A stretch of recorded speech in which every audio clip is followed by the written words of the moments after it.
Now, I know that I said that we probably should have started 2022 in February because January was so trash, but this month is looking just as garbage. We need to move it on over to March. Matter of fact, this is a probationary period, so if March is also trash, we are just handing 2022 a pink slip and scrapping the entire thing. Don't play with me.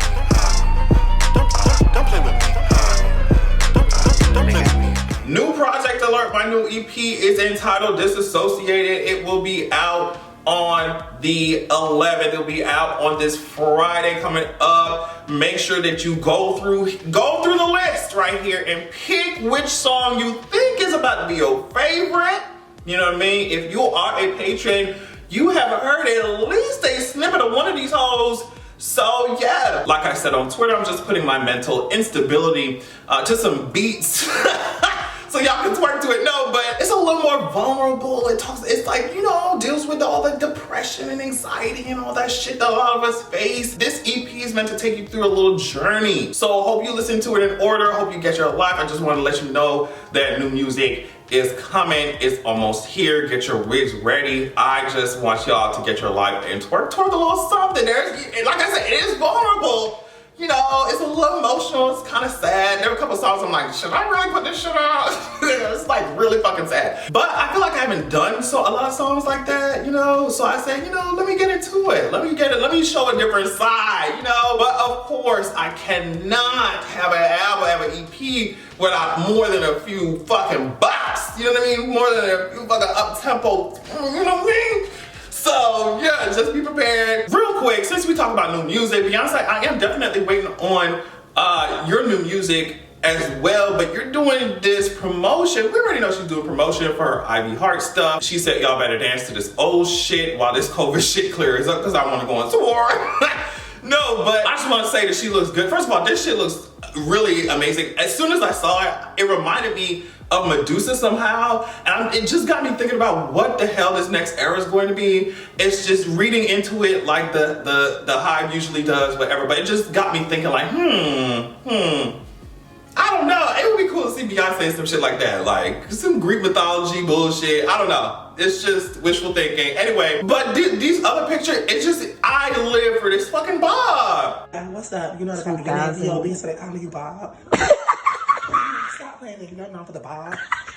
I live for the Bob. I live for the Bob. That's all I wanted to say. We're waiting on your new music, Beyonce. You look good. Now, speaking of somebody who does not look good at all, it doesn't sound good, is Joe Rogan. Now, there's this whole thing with Joe Rogan going on, and I don't want to spend too much time on his ass. I think, you know what it is? I think I'm kind of bored. I'm kind of bored with this whole thing. This whole thing kind of started with when someone, or I guess they're on social media compiling the amount of times that Joe Rogan said the N-word, and he be saying that shit with the hard R as well. So compiling how many times he done said that shit. They're really getting on Spotify's ass for keeping his podcast up there. Although they did take down like over 100 of his episodes.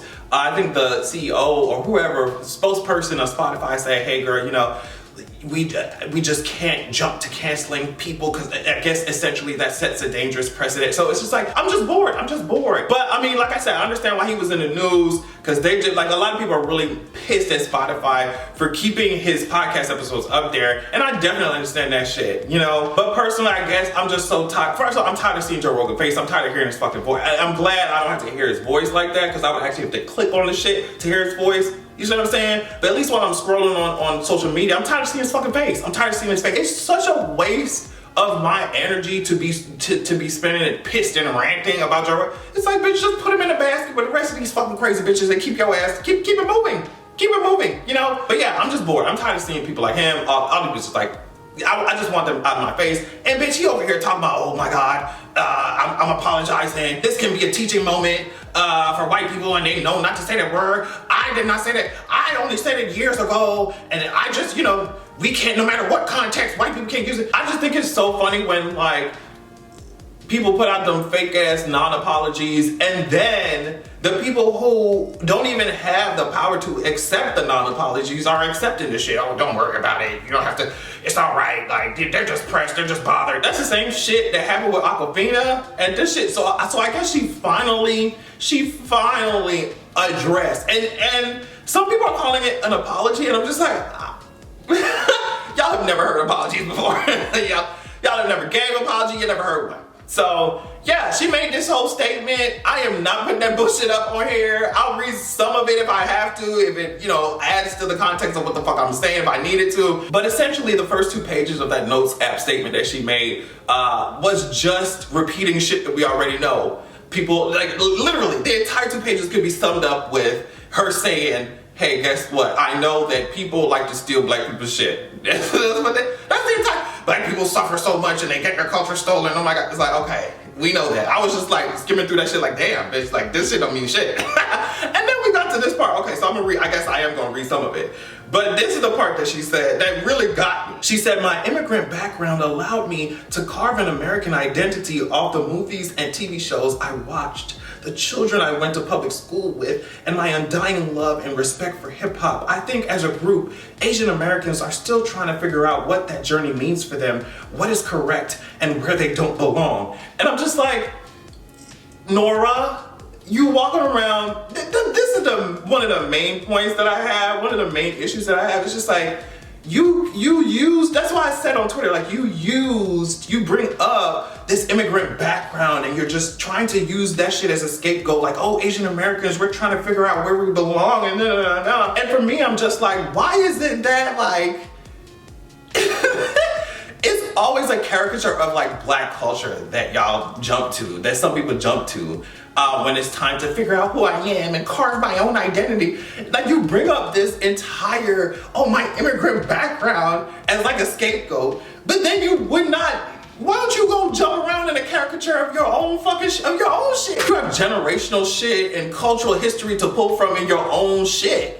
You talking about your immigrant background, but then it just seems like a lot of times when it's time for people to try on their costumes and try on carve my identity, they jump immediately to doing a little tap dancey version, fucking, you know, demeaning ass version, caricature ass version, even her fucking name, her stage name, like caricature ass version of black people's shit. And when they done with it, they put that shit there. They try to put that shit down and keep it pushing. But it's especially insulting when the people that you pull these caricatures from can't get into the same spaces, or, you know what I mean, don't have no upward fucking mobility because of the same characteristics that you try to, you know, portray this great value version of. Black people being kept out of spaces a lot of times because they are existing as black, but you cosplayed that shit, a whole damn caricature, and was just like, hey, guess what? I'm in a Marvel movie. It's just like, bitch, we don't care.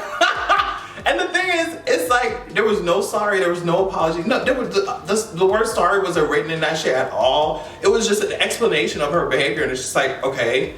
And in my opinion, I'm like, just keep it. It would have been better if she did not even say no shit at all. If this is what we were gonna get. It was almost like, hey, guess what, girls?